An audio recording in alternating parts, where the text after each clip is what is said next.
Well,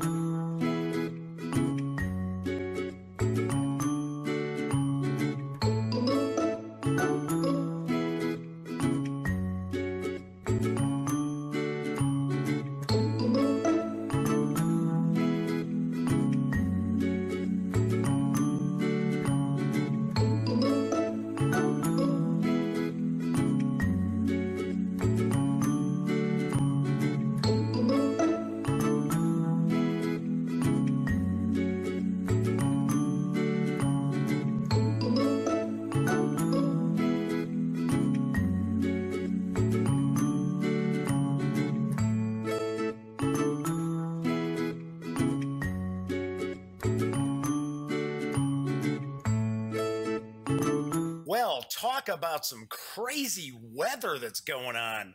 Here in the Chicago area, it's pouring. The East Coast is getting hammered with storms. Wow, I don't know if you're getting snowed on or soaked in rain, or maybe you're just basking in sunshine. I can't tell you. I don't know. The only thing that I do know for certain is the Daily Dope is in the air.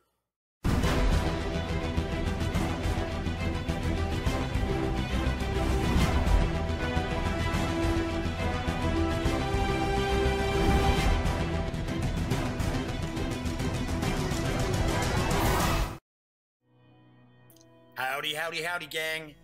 I am back. Yes, I am your host here at the Daily Dope, Jeff McAleer. I also happen to be the Grand Poobah of the GamingGang.com. So welcome aboard. This is the 50th episode of the Daily Dope. Hooray! Woohoo! And in a strange turn of serendipity, I guess I would say, this also happens to be the 250th video for the Gaming Gang overall. Wow. Pretty amazing how it just kind of lined up that way. Sort of strange, but kind of cool as well. Got a big show ahead. I've got a lot of stuff cooking. And one of the first things that I do want to talk about is today happens to be my best friend Elliott Miller's birthday. And everybody knows, if you watch the show, I talk about Elliott quite a bit because we have been friends since 1981. And if you haven't visited Elliott's website, it is voiceofe.com. Elliott and I used to be together on the Gaming Gang, and then he's kind of branched out and started doing his own thing. If you've never checked out any of his videos, be sure to give them a peek because they're pretty humorous, and they always have a little kind of opening skit to them for his board game reviews and stuff. So, yeah, definitely take a peek. So, I did want to talk about, because I've actually had people ask, or, you know, mention that I talk about Elliott quite a bit, but I have never actually said how Elliott and I actually met. And we met in high school. It was actually the first day of high school. And if my memory serves correctly, when I was a freshman, there was a day that it was only freshmen. And we went, it was kind of like a freshman orientation. And back in the day, we had what was called division. And most people would call that, I think a lot of schools called it study hall. But at Lane Tech, it was called division. Don't know why. Have no clue. And the first real day of school, people had been assigned to, you know, their various different divisions, right? So I'm sitting in the class and we're getting ready to be assigned lockers and things like that.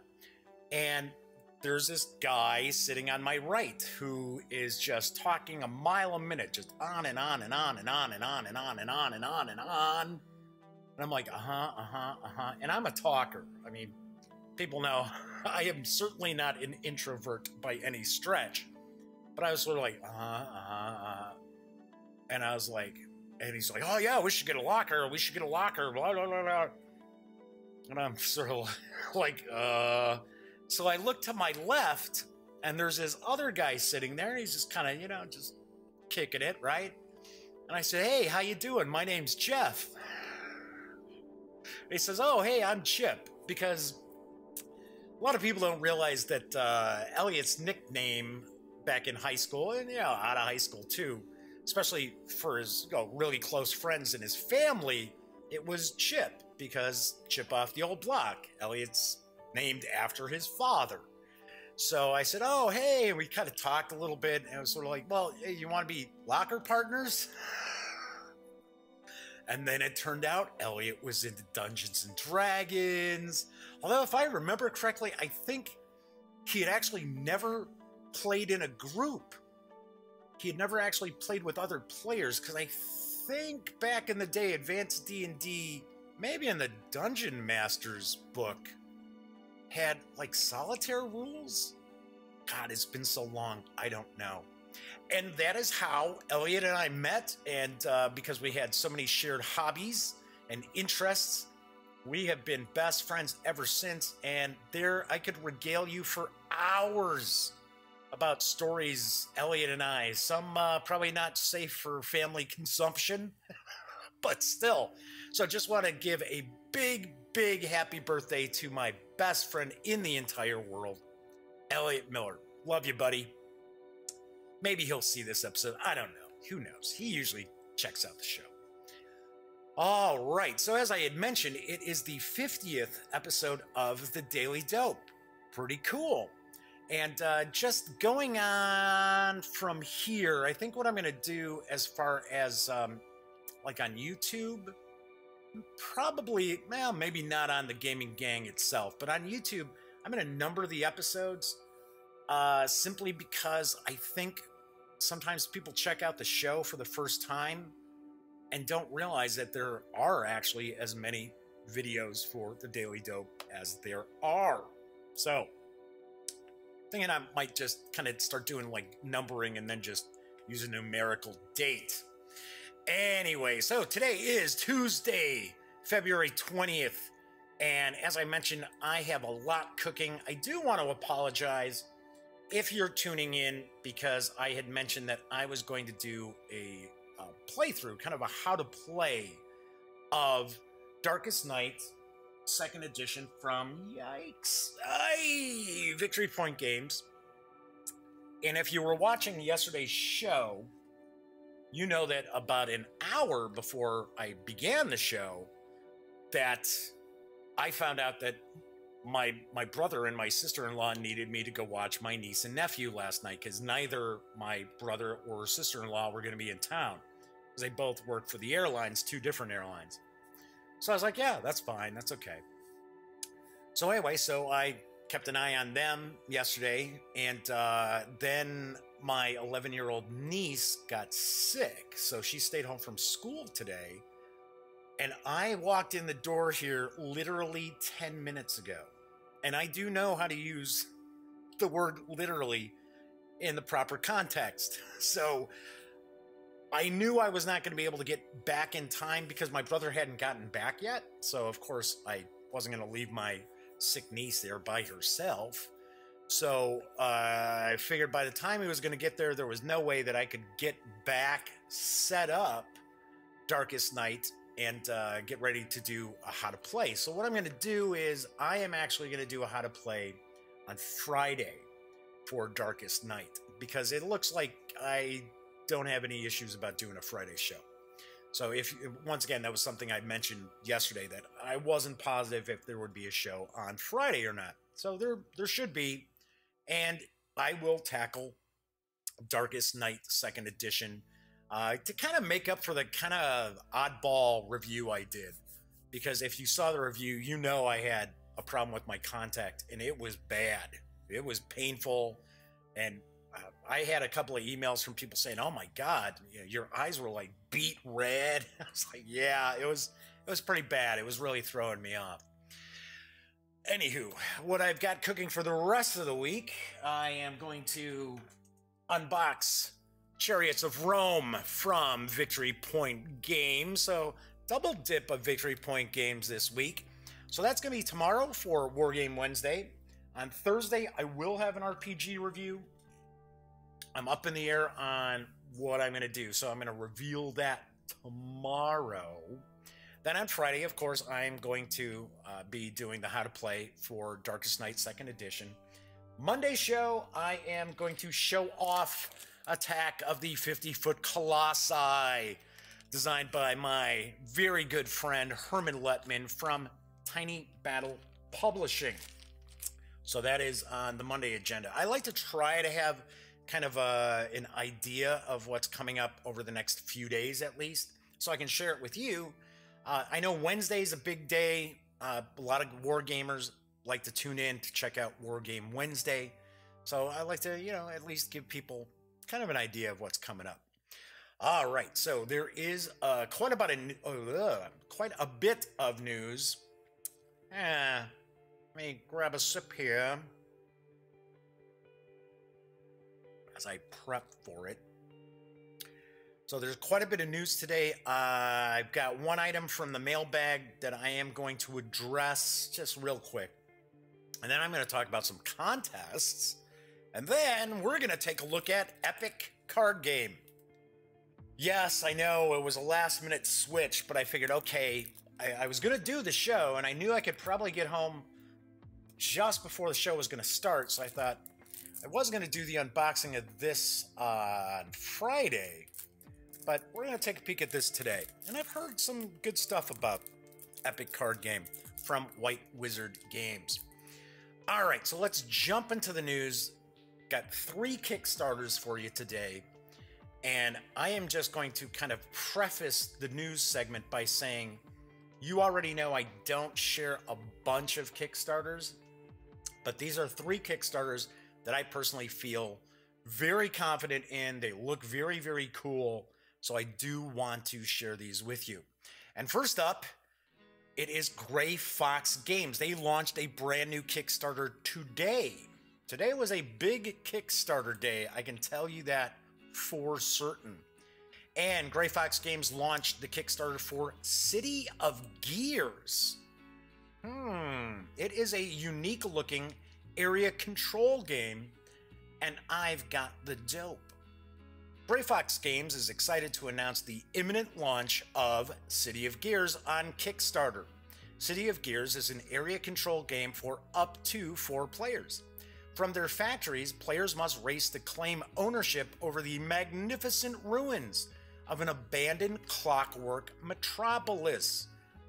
A bit of steampunk, possibly. Each city is unique and waiting to be uncovered, with only 9 city tiles used in each game out of at least 18 options. On their turn, players will produce a number of resources in their factory, using them to deploy their automaton workers, develop their factory, discover new parts of the city, or even sabotage other players. The person who can earn the most prestige points before opening day. Oh, you mean at Wrigley Field? Sweet!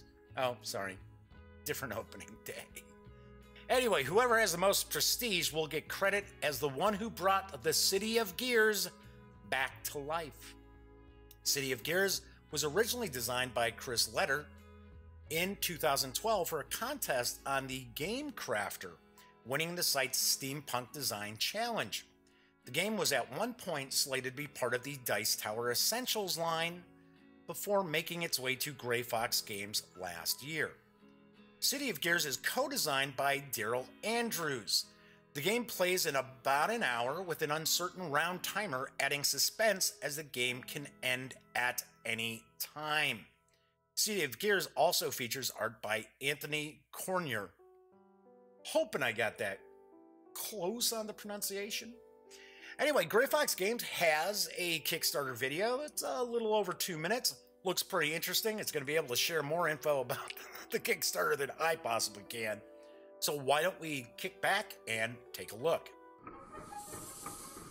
Steam-driven technology once promised wonders beyond compare. At its height, a brilliant inventor began overseeing the construction of a gleaming city of the future, a utopian metropolis, run by an intricate system of clockwork gears. Sadly, the city was never completed and has fallen into disrepair, but his failure is your opportunity. City of Gears is a game of exploration, engine building, and area control for 2 to 4 players. At the start of the game, players will choose their faction and set out to restore the ruined Steam City to a thriving metropolis for profit and prestige. And the good of the people, of course. A random setup means that each game of City of Gears provides a mystery as to what you might find. You must figure out how best to utilize the locations available as the game begins to unfold. Custom dice provide the options for your turns. Every result has a value, but how you spend them is up to you. Use Steam to send your automatons to discover wondrous buildings or to exploit those already discovered.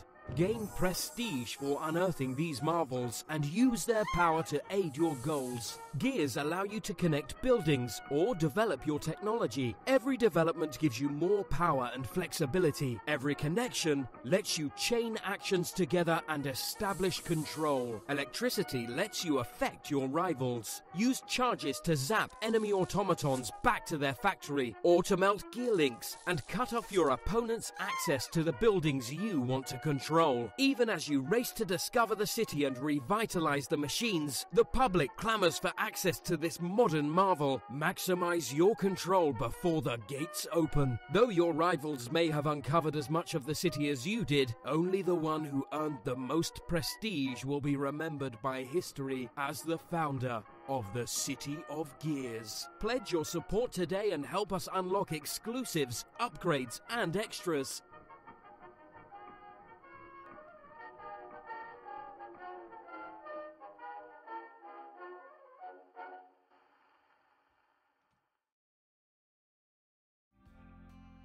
Looks pretty interesting, I have to say. As I mentioned previously, City of Gears is for 2 to 4 players and plays in about 45 minutes to an hour. I saw somewhere that the recommended age is 8 and up. I'm not saying that 8-year-olds won't be able to play this game, but just looking at some of the components in the video and from some of the images, I don't know. I don't think they're going to be able to market it for 8 and up because of the small components. So I'm just kind of tossing that out there. I should also toss out there that the funding goal for City of Gears is pretty small. So this is easily going to fund today. And to be honest, it may have already funded as I speak. You can reserve a copy of the retail edition of the game at the $49 pledge level. And there is a special Founders Edition for a $59 pledge. I do want to have to point out shipping is not included on either one. The project runs through March 15th with an estimated delivery of November of this year. Cool beans! I like the art. I definitely dig the artwork on the box. Kind of cool, little, I don't want to say cartoony, but I kind of dig the look to the game. I know nothing about it, to be very honest. I know nothing about it. But Gray Fox Games, they do pretty good games. Not that I've actually had a chance to really review any, but I always hear good things about it. Anyway, before I move on to the next news item, I should say, and I tend to forget in the beginning of the show, especially today, because I kind of ran down, turned on all the lights and everything. There is chat available. So chat is available through Twitch as well as YouTube. It is not on screen, but I do see it. So especially when we start looking at Epic Card Game, if you have any questions or anything like that, you want to get a closer look at something, feel free to ask. Or, of course, if you just want to say howdy, you can say hello, and I will say hello right back. All right, moving right along to the next news piece. Do you say you love Dinosaur Island? Okay, I haven't played it, but I know a lot of people totally dig that game, so you're probably going to be interested in the newest title coming from Pandasaurus, because it is Dualasaur Island. Yes, Dualasaur Island. It's an all-new dino-centric title. It's coming later this year, and I've got the dope. Pandasaurus Games is proud to announce a brand new standalone 2-player sequel to Dinosaur Island, Dualasaur Island. Designed by Ian Moss and developed by Dinosaur Island designer John Gilmore, Duelosaur has completely unique mechanics that make it an amazing experience that is sure to add to anyone's collection.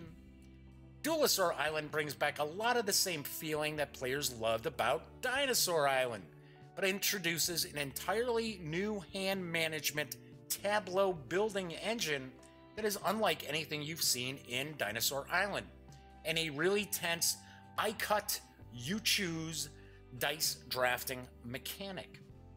Duelosaur is built around a clever hand management mechanism. Each card in the game serves 3 potential purposes.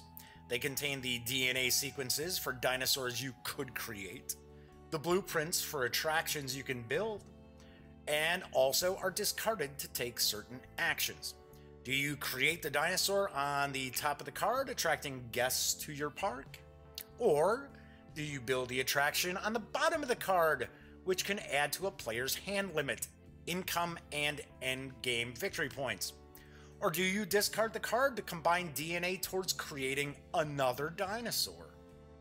Choices are yours. Duelosaur Island comes with 5 brand new full-color DNA dice. You can mix and match dice between Dinosaur Island and Duelosaur Island for even more variability in both games. Adding a copy of Duelosaur Island to your collection is going to unlock lots of cool new possibilities in Dinosaur Island, like the brand new security symbol that can appear on dice to upgrade your security level instantly. Mixing these dice in with the Dinosaur Island dice is a great way to add replayability to both Duelosaur Island and Dinosaur Island. And of course, we had to get the band back together with all new artwork from, I am gonna just be terrible with this, Kawanchai Moria and Peter Watkin on graphic design, bringing that same bright, flashy, 90s infused explosion to your tabletops. The game has been in development for over a year, and over the last few months, we've expanded to a wide playtesting group, and the results have been phenomenal. Duelosaur Island is scheduled for release later this year. I do not even have a quarter to tell you, like Q3, Q2, don't know. We do already know that it is for 2 players. It is a kind of standalone, but you can combine Duelosaur Island with Dinosaur Island, and it will carry an MSRP of $34.95 when it does arrive. Moving right along. Now, yesterday I mentioned this was going to be a big news week for Alderac Entertainment Group, and today marks a big day. Of course, I had already talked about the Smash Up expansion that was going to be arriving, as well as the already announced expansion for Mystic Vale. Those were both on yesterday's show. Now today, an all-new setting in that Mystic Vale, I should say all-new game in that Mystic Vale setting, has launched as a crowdfunding project. Yes, Edge of Darkness is an economic hub of a prosperous realm, but it sits upon the border of a growing darkness known as the Blight. All right, hold on us. This is an economic hub of a prosperous realm. There we go. Phew. See, I had to race in and put all this stuff together. I had the video in the wrong spot. Yes. Yes. It's a live show. That's what happens. Live show, and I had all of 10 minutes to throw it all together, 8 minutes to get these scenes all in order. I'm surprised I'm not out of breath. Anyway, Edge of Darkness is now live on Kickstarter, and I have the dope. A card crafting, worker placement, shared deck building game of war against the Blight. The city of Aegis faces the forces of darkness, terror, and monstrous attack, collectively known as the Blight. 4 guilds vie for leadership of the city. One will rule, the others will fall, if Aegis is to survive.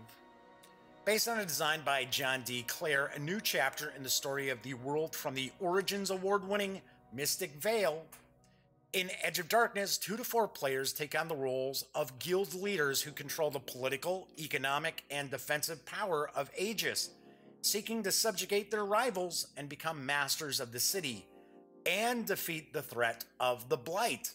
That is a whole lot of juggling going on. Your guild hall is where you will track your assets, such as the agents you have trained to do your bidding, the influence you have earned from your political connections, the coin in your coffers, and the reputation your guild accumulates in the battle against the Blight. You and your rival guild masters face an ascendant menace. Danger rises and the Blight summons its forces through the threat tower. The guilds are all that stand between the terrible power and the innocent people of Aegis. Each turn you will draft cards that represent your connection to the city and its people, using your influence to affect which cards you draft. You will enhance your connection to Aegis by crafting new card enhancements. These enhancements are double-sided. The player side represents new capabilities, and the Blight side represents the growing threat to Aegis. Using your cards, you will deploy your trained agents to utilize the resources and capabilities of the city. You may choose to send your agents to the Lair of Evil, taking the fight directly to the enemy. But be ever vigilant, for if the darkness can launch an attack, you will need agents deployed to the defense to hold them off. Of course, AEG does have a video for the Kickstarter, which just started playing in the wrong order. It is a bit longer, so it's a little more than 4 minutes.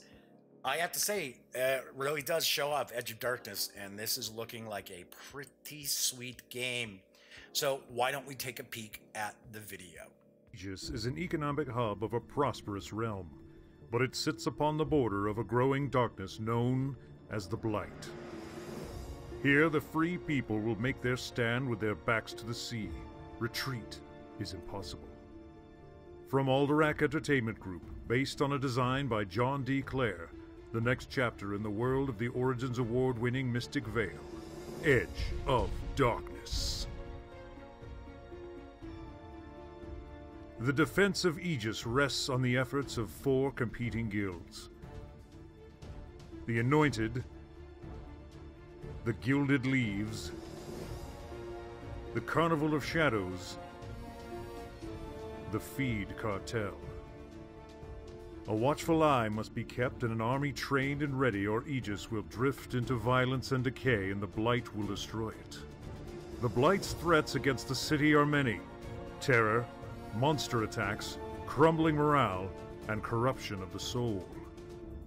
The guilds will resist with heroic deeds, massive popular effort, and clever use of available resources. One guild will become master of the city, and the others will fail. Champions will arise from Deep Hollow and will be charged to take the fight to the enemy. The disciples of Guildmark will counsel the leaders in the Capitol Hall as to who among the population should be marshaled to the forces of the defense of the great city. The mighty smiths of the Forge will ensure that each defender has only the finest armor and weapons, for the right price, of course. In Edge of Darkness, 2 to 4 players take on the roles of guild leaders who control the political, economic, and defensive power of Aegis, seeking to subjugate their rivals and become masters of the city and defeat the threat of the Blight. Your guild hall is where you track your assets, such as the agents you have trained to do your bidding, the influence you have earned from your political connections, the coin in your coffers, and the reputation your guild accumulates in the battle against the Blight.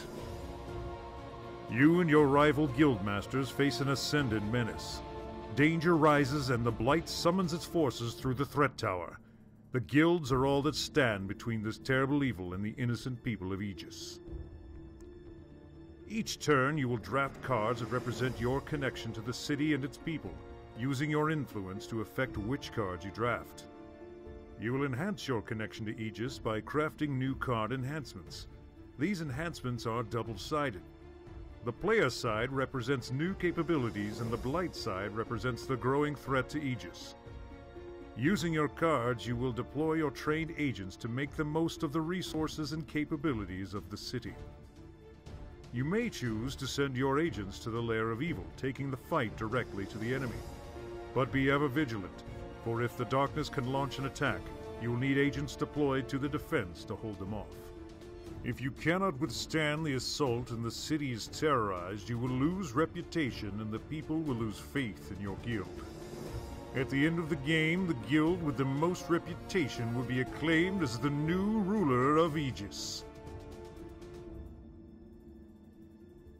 Back the Kickstarter now to receive the most advanced tabletop game AEG has ever published.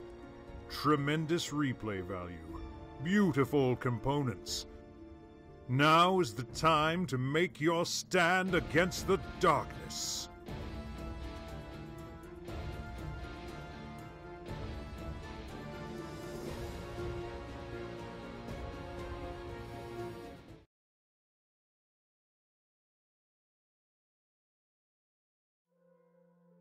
I've got to say, Edge of Darkness does look like it is jam-packed with some gaming goodness. It did just launch today. In fact, it launched 3.5 hours ago. And I did notice about 45 minutes into its run, it already crushed its $50,000 funding goal. So a lot of people have been looking forward to Edge of Darkness, so you're definitely going to want to check this out. As we already saw, the game is for 2 to 4 players. There is a stretch goal for solitaire play. It's for ages 14 and up, plays in about 2 hours, and you can secure a copy of the game at the $60 pledge level. The project runs through March 23rd, and an estimated delivery for Edge of Darkness is June of 2019. Ah, rats. Would have liked to have seen it earlier, but you know how it goes. Oh, well. All right, so moving right along. Well, actually, before I move along, I should say that Mystic Vale, I mentioned it on the show yesterday when I was talking about the new expansion. I've never played it. It looks like super cool, especially with those kind of plastic cards. And strangely enough, AEG had sent me one of the expansions. I think it was the first expansion. It was kind of like, guys, I don't actually have the core game. So, but yeah, this looks pretty jam-packed with some goodness here. So, anyway, I do see that my news items are in the wrong order here. Oh, that's great. So hang on. Let's pop on down. All right. Okay. So I've kind of fixed that. If you dig superhero role-playing games, you may want to take a look at a new Kickstarter from Shades of Vengeance. It's the latest in the Era system. They have released, I think, 3 games already in this system. One, I want to say one is Corporation. Anyway, this one is called The Empowered, and I've Got the Dope. At Shades of Vengeance, we believe that a huge universe full of possibilities is something that tabletop role-playing games can offer in a way that other games can't. Our goal is simple. We want the players to focus on playing the game while still having the chance of failure, instead of worrying about following overly complex rules.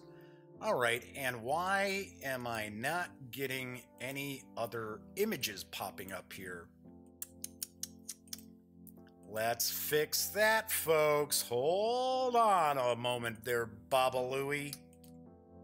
Trying to show off this Kickstarter, and it's just one image. All right. That should fix that. Anyway, reaching that balance is the focus of our game design efforts. With the experience we have gained from the critically acclaimed Era, the Consortium, that's it. Why did I say Corporation? And Era Survival, the Shades of Vengeance team have formed a superhero universe which offers every gameplay type for that genre. Working with a 15-year veteran of the comics industry, we've constructed a world which will let you play any type of story you can imagine. The 300-page Era, the Empowered Core rulebook, is built with the player in mind, using the Era D10 rule set. Even with a vast amount of possible character builds, empowered abilities, superpowers, choices, and outcomes, Era the Empowered is an easy and simple game to play.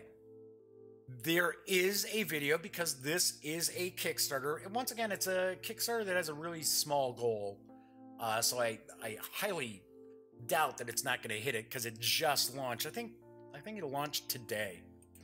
Anyway, so let's take a quick peek at the video. I think I've got this one queued up right. So let's take a peek. Let's celebrate those with imagination, for it is in them, in you, that the future is forged. Where others want to win, you see what truly matters. Where others see a wall, you see a challenge you can overcome. Together, we'll pass those limits. There are no limits. Hi everyone, Ed here from Shades of Vengeance. Creating a superhero game has been a dream of ours for some time. Our amazing team of writers and artists have worked together on 7 other games in the Era universe. And we have finally finished our 3-year project to put together a superhero game unlike any other. Era the Empowered features more than just one type of game. Like others we've created, it will allow you to play any subgenre within the universe. You can be one of the first to emerge, hesitant and uncertain with your powers. You can stand with other Empowered as Atlantis invades the surface world. You can join the side of the heroes or villains as conflicts escalate. You can witness the return of the ancient gods of legend. You can face assassins who threaten all Empowered. You can join the Empowered Department and stand for justice around the world. You can face extraterrestrial threats of a scale unimaginable, and much, much more. This extensively detailed world features a full storyline with details of all of the factions involved, half-page summaries for each part of the history, a complete guide to the building of a character, including the superpower of your choice, rules for playing the game, and detailed GM information and pre-made campaigns to make playing as easy as possible. It's everything you need to play hundreds of games of Era the Empowered. Era the Empowered. There are no limits.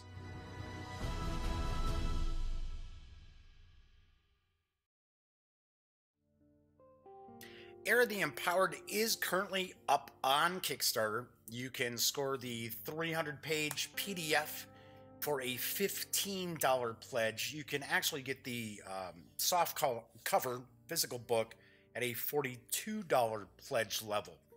And I have to say that Shades of Vengeance isn't some big company out there. Looks like they've done pretty well as far as some of this comic book art that they've got in their book. And I've seen bigger companies do superhero games with far less impressive artwork, I guess I would say. Not knocking other companies, I'm just saying I'm pretty impressed. This has some pretty cool looking artwork. So if you're looking to support a smaller RPG company and you dig superhero games, this is probably a PDF at least that you would want to take a look at supporting their Kickstarter.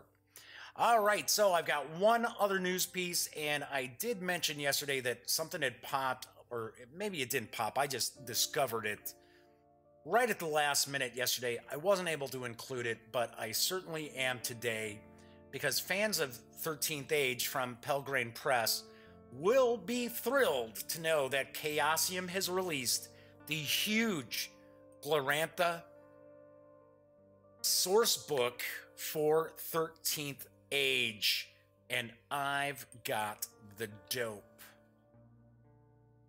Join us in Glorantha, Greg Stafford's classic fantasy world of richly imagined cultures, ferocious combat, and colliding mythologies. Create your group's unique Gloranthan campaign using 13th Age, the D20 rolling game of heroic fantasy, escalating combat, one unique things, and limb-ripping owlbears. One unique things. Wouldn't it be one unique thing? Don't know. Developed by Rob Heinzu and Jonathan Tweet. For the Game Masters, 13th Age Glorantha includes more than 80 pages of monsters and enemies fully compatible with any 13th Age campaign, including Chaos Priests, Dragon Snails, Scorpion Men, Crater Makers, who call down the moon, and the awesome Chaos Demon known as the Crimson Bat. More than 60 pages of ready-to-run adventures and hero quests. Venture into myth to refight the battles of the gods and gain their cosmic powers. A distinctive setting that will entertain longtime fans but is aimed at gamers who've never heard of Glorantha. And shame on you if you haven't. If you're a 13th Age player, you'll find 5 new classes, including the Hell Mother, who summons darkness spirits and giant spiders, the Sword Master Humaktai, who wields death, and the Trickster, who, in theory, funnels your bad luck onto your enemies. 5 new class variants, including the Windlord, a fighter with magical storm-related exploits, and the Rebel, a rogue with the supernatural ability to get where he's not supposed to be. 2 new PC races, the Trolls and Ducks, plus Gloranthan humans with new cultural traits. You can score the massive 466-page tome in PDF right now for $27.95 from DriveThruRPG. So I have to take a moment here and say that if you want to see a fantastic fantasy world, more kind of Bronze Age technology, and you're not familiar with Greg Stafford's Glorantha, you have got to check this out because it is a master class in world building. I remember when I was, I was maybe I think it was in 8th grade. I don't think I was a freshman yet in high school. I picked up the boxed edition of RuneQuest and was blown away. Only thing that because at the time I was not necessarily huge into D&D. We played D&D and stuff, but I was always kind of looking at different systems. Even as a kid, what was I, about 12? And I was blown away by RuneQuest. And RuneQuest is a very, very unique RPG. And Glorantha is one of the reasons, because the setting is just fantastic. So if you have any interest, and there are other Glorantha publications out there too. There's like a 2-volume Glorantha series in PDF. For those of you, maybe you don't play 13th Age. Maybe you play a different fantasy role-playing game. But I tell you, you have got to check out Greg Stafford's work because he's only been working on the world for, I don't know, about 40 years. And you may have noticed there was an image with one of the ducks. And I know for most people, when they see a fantasy role-playing game where player characters, there's a race of intelligent ducks, and they're bipedal. They're like, huh?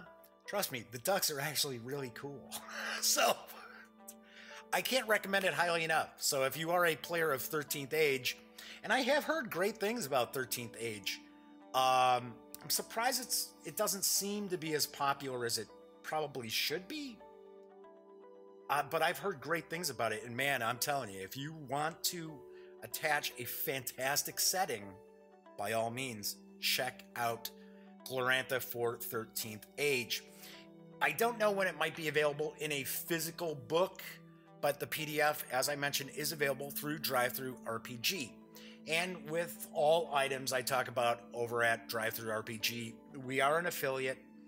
And if you swing by thegaminggang.com before you head over to DriveThru and you click on one of our banners, if you make a purchase, we get a little portion of that sale. And that all stacks up. It all adds up. You would be very surprised. And it really goes a long way to helping me to do reviews for RPGs. So at least in PDF, right? All right, so anyway, so before I jump into the unboxing, it's a little box of Epic Card Game, just wanted to dip real quickly into the mailbag and then talk about some of the giveaways, some of the contests that are going on. So anyway, Matt in Fairfax, Virginia had asked, well, didn't ask, they basically he said, hey, I'd like to see more how to play videos. And I know some people don't dig my whole very kind of chatty, conversational tone that I take, but you know, keeping in mind this is a live stream, nothing gets edited out, really. I think the only editing I've ever done is like off the front end when the intro before the show opens ran a little too long. I trimmed some seconds off, but other than that, it's just, it is what it is. This is a live feed, so I do like to kind of chat and kind of go off on little tangents, not tangents, but kind of side stories, things like that. So anyway, Matt was saying, hey, I dig that, which I like. Thank you, Matt, because I know some folks are like, I want to just game, and it's just not my style. So the thing is, what I'm kind of thinking of doing is that on Patreon, I may actually do exclusive videos for patrons over on Patreon, because I am trying to build the patrons back up, because after that weird fiasco, I've talked about it before, well over half, I think it was like 68% was what it came out to, the patrons left because Patreon was trying to tack on like an extra 38% to people's pledges. So that was like, everybody was like, no, bailed out. And then Patreon's like, because there was huge uproar online about it. And Patreon said, oh, well, I guess we're not going to do that. Well, and then it was too late, you know, too late to get those people back. Anyway, so I am trying to kind of build the Patreon patron base.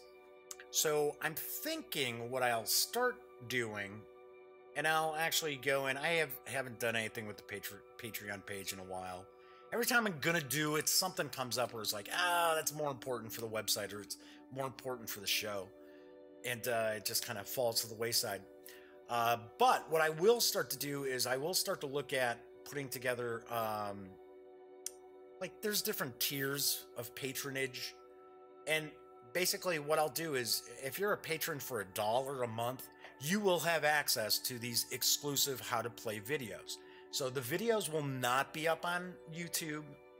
I will probably tweet, you know, when a new one comes out.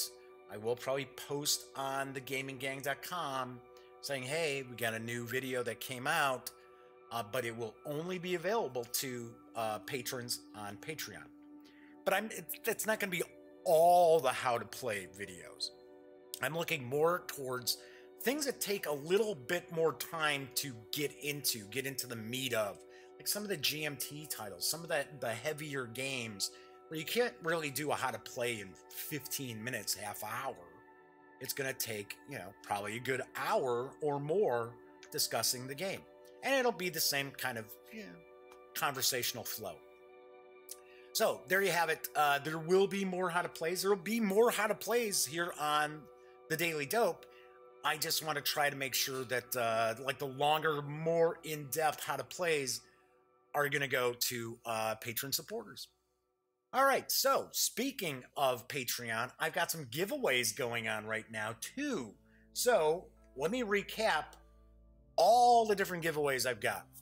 All right. So first off, yesterday I did a first look at Wreck Age from Hyacinth Games. It is a post-collapse, so kind of like post-apocalyptic, but there was no apocalypse. It was just the rich and elites left the earth as the environment was collapsing and folks were left behind. You know, like me, I would have been left behind, right? So very, very cool. I did a first look at this. I did go through the book yesterday. It looks really, really interesting. And I am actually giving away a copy of Wreckage in PDF to people who follow on Twitter. who follow the Gaming Gang on Twitter. And it's really easy to get into the running for it.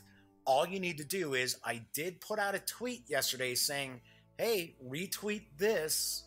And it's just basically the video for the first look. But it says retweet this for a chance to win the PDF. So that is going on right now. I will run that contest till Friday. I will announce the winner on Friday's show. All right, so moving right along, then I'll finish up with some of the Patreon contests. I had talked about how I review games, and they're good games, but they're just titles that I know I'm not going to be able to get to the table as much as they deserve. So, right now, through March 6th, I am going to be offering my review copy of ShutterBug. And I do not beat up my games. I don't let the members of the gang beat up on my games. It has been very lovingly played for review. So it's in great shape. Yeah, it's just punched. That's really all it is. And I had done a poll asking people, hey, you know, I get all these different games. To me, it's silly to just take up space on my shelf when these could be going to a good home and getting played. And ShutterBug is a great game to bust out with the family. It's fun. So I launched this contest last week. So through March 6th, you can be in the running to win my copy of ShutterBug by simply commenting on any of the Daily Dope videos dating back to last Wednesday. So, as an example, if you comment on this video, you're in the running to win. If you were to comment on tomorrow's show, you're in the running to win. I will point out, if you leave me a nasty comment, I may not throw your name in the hat. I'm not necessarily saying that you can't be critical or something like that, but no, I don't, yeah. You tell me to like F off or something like that. No, sorry, I'm not putting your name in the hat for it. All right, so I've got that. Then I also have a PDF edition of Flash Gordon for Savage Worlds for the RPG. So it's Savage Worlds of Flash Gordon. So it's both books. So it's the core rulebook and the Game Master's book, which is Kingdoms of Mongo. I guess it's really not specifically a Game Master book, but most of the info in it is aimed at the Game Master. Anyway, once again, same thing. Through March 6th, all you got to do is comment on one of the videos dating back from Wednesday through the 6th, and you will be in the running to win a copy of Flash Gordon, or I should say Savage Worlds of Flash Gordon in PDF, both books. I am also doing a giveaway, same thing, Flash Gordon, on Patreon for my Patreon supporters.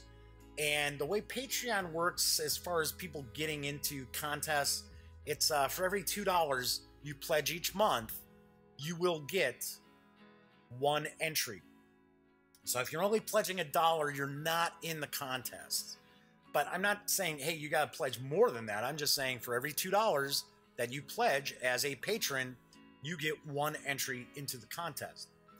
The other item that's a Patreon giveaway is a brand new copy in shrink of Talon from GMT Games. And this is a fun science fiction battle game.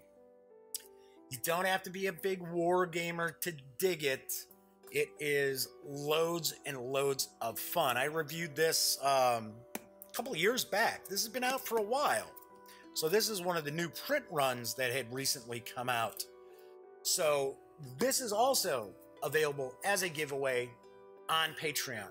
So just so you know, those are the contests. I'm always trying to look at some sort of giveaways, some sort of things that I can do. We're going to try to get some more PDFs for some of the RPG fans out there too. So as things pop up, I have different giveaways. I will let you know. I just, as you can tell, it took a bit of time to go through the giveaway, so I don't want to do it every day and say, hey, so you know, I'm going to tell you about this giveaway again for the 7th day in a row. Just don't want to take up time on the show doing that. All right, so look, yeah, we've already clocked in almost an hour on today's show, and I haven't even gotten over to Epic Card Game. So let's do that. Let's pop over to Epic Card Game. Let me make sure I get everything set up here. All right. And move on over to the other camera. There we go. Okay. So it's Epic Card Game, and I point this out all the time. I do not have really big hands. So the box itself is not huge. So it's pretty funny. The way the camera I've got set up, it's kind of, so I could get in close, it's kind of far off from me. So I'm going to have to kind of lean in to get this opened up. And it is an unboxing. This is in shrink. All right, so it says, Epic is a fast-paced card game of fantasy combat designed by the creators of Star Realms, Hall of Famers Rob Doherty and Darwin Castle. Epic gives you all the great gameplay of a trading card game at a tiny fraction of the cost. 2 to 4 players can play sealed, draft, or constructed out of this one deck. This deck is a complete game containing 120 unique playing cards, 8 double-sided token cards, and a rulebook. You can add a second deck to support 5 to 8 players. It is from White Wizard Games. You can find Epic Card Game. This has been out for a bit, but the fine folks over at White Wizard had sent me this, as well as Hero Realms, which I got to play last night with my nephew Cameron. I have not played it enough to give it a review, but give you a hint, we enjoyed it. We had fun with it. Anyway, so the fine folks over at White Wizard Games were kind enough to send that along to me, so I was like, cool. And I did do an unboxing of Hero Realms last week. That was on last Thursday's show. All right, so got that off here. Let's take a peek. Oh, I was going to say, this has been out for a while. It carries an MSRP of $14.99. All right, come on, you. I don't want you to rip. Come on. Oh, it's one of these sorts of boxes. Yeah. Let's see if I can... Yep. I'm going to say, I bet you I'll go through the bottom and it'll open up. So anyway, you can get it for $14.99. And I know various different online retailers have it for about 30% off. So, all right. So we've got the little rules here. And then we've got the deck. Now, of course, we're not going to look through every single card in here, but we are going to take a peek. So far, I can tell you that art looks really cool. That's pretty nice. Human Token. Well, that's not a very impressive name. I'm the Human Token. Better than the Human Centipede. All right, so we've got a little bit of flavor text up top. Then it says, getting started. It's talking about how it comes with 120 cards, the double-sided tokens, these rules. Start a basic 2-player game, shuffle the game cards, and deal 30 to each player. These are their decks. No actual deck building, just in a 2-player game. It's a mulligan rule, winning and losing. So I'm taking a guess we have health in this. It says if your health is 0 or less, you lose. If you eliminate all your opponent's health, you win the game. You also win the game if you would draw a card but have no cards left in your deck. Huh, okay. So that you get to win that way? Usually that's kind of a failure, a loss mechanic if you run out of cards. All right, so it's talking about events, talking about the cost, alignment, rules text, card type. So we can see here that there's the cost, there's the alignment. It says evil event, draw 2 cards, or if it's your turn, break all champions. see with these alignments here, I swear, I think those are the same symbols that are on the hero realms. I might be mistaken. So then we've got champions, so it's talking about champions here. Talking about what class, offense, defense, and then keywords. So I see that's the offense, that is the defense, that is the class, so it's a good human champion. There's the keyword, so basically it looks like this is the special ability that card would have. Then up there we see there is the cost as well as the alignment. Talks about playing a card, powers and abilities, continuous abilities, champion positions. It says there are 3 positions a champion can be in: prepared, flipped, or expended. And we've got the turn. Kind of strange, you know, all of a sudden the color changed. So it's saying step 1, 2, 3, 4. So step 1, both players lose the gold they had, if any, and gain 1 gold. Okay, so I guess maybe you're not carrying over gold? I don't know. Draw a card, prepare your champions, play cards, use powers and or attack as much as you'd like. If you attack, proceed to the battle phase. Step 4, announce that you want to end your turn, as other players can play events and powers. All right, so I don't know much about Epic Card Game. In fact, I know very, very little about it. And that's kind of how I do my unboxing. I try to come into games fairly cold. But one thing I do understand about this game is it plays really quick. And it's a lot of just smackdown. You're just laying the smackdown on your opponent, or I guess you can go up to 4 players, so I guess we'll say opponents. And probably not a ton of strategy involved. That's sort of what I heard kind of through the grapevine over the years, because this has been out for a while. All right, so we've got then that's a battle phase. End phase, keywords and terms. So it's talking about the different abilities. So we've got like airborne, ally abilities, ambush, banish, blitz. Wow, there's quite a lot. Quite a lot of those. The mini epic formats says for limited. So limited format, each player creates a 30-card deck from a limited pool of cards. Sealed. Sealed is basically each player is randomly dealt 30 cards, shuffle and play. Yeah. Okay. Pack draft, open draft, epic cube draft. Okay, so there are ways to construct decks, and then it looks like there's some rules for the multiplayer. Okay, and then team multiplayer. All right, so we're looking at 22 pages, but of course we're talking, you know, just real. This is really small, right? Okay, see, right? Okay. The box wasn't that big.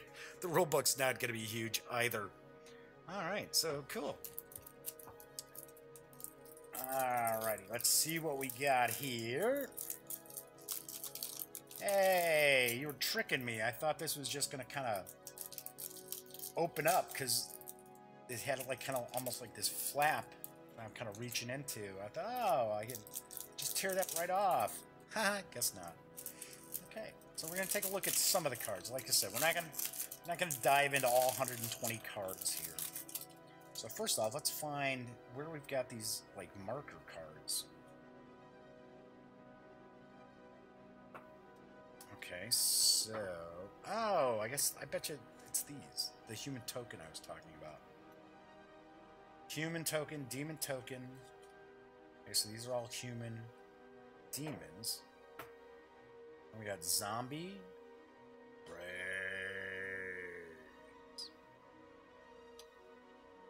Zombie and wolf.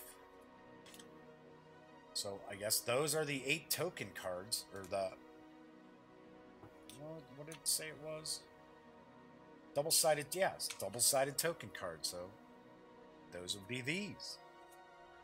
Alright, and then these are the actual cards. Cool artwork, I like the artwork. But yeah, it's kind of funny because I have been around the hobby for so long. I was around, we started playing Magic during beta.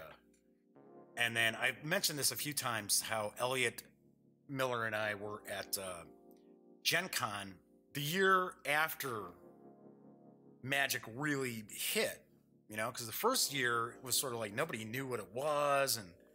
But then, you know, in the subsequent year, it just had exploded. And then we went and there were just tons of these collectible card games. And a vast majority were garbage. And the one thing that really you would look at and you'd say, oh my God, the art on these cards is just atrocious. Like, oh, this game could be good, maybe. You know, I haven't played it, could be good, but my eyes will start bleeding if I have to stare at this horrible artwork. So I always appreciate some cool artwork on card games. Raging T-Rex, Wild Dinosaur Champion. Reign of Fire, Rally the People, Rampaging Worm. Resurrection, that's a good event. Yeah, like I said, Sea Hydra.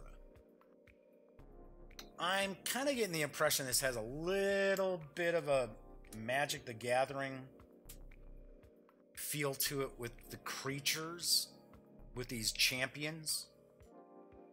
Secret Legion. Now, of course, I'm not saying it's a, you know, it's a copycat of Magic. I'm just saying, kind of get the impression that you're going to be recruiting these different champions, and they're battling. And then, of course, if they're able to get past your champions, then, you know, maybe your character, you know, your health, you lose health. It's kind of my guess here. Standalone, Standard Bearer, Steel Golem. Cool, very cool. The Succubus, People's Champion. Let's take a look. So far, I'm not running across like a bunch of duplicates. In fact, I haven't run across any duplicates. Wolf Companion, Wolf's Call, Word of Summoning, Worm Hatchling. Okay, so through all of these, there are no dupes. Let's kind of take a peek here. Find Judgment, Drain Essence, Drinker of Blood, Erase, Faithful Pegasus. Thank you, my faithful Pegasus. Feign Final Task. No, I swear it does not look like...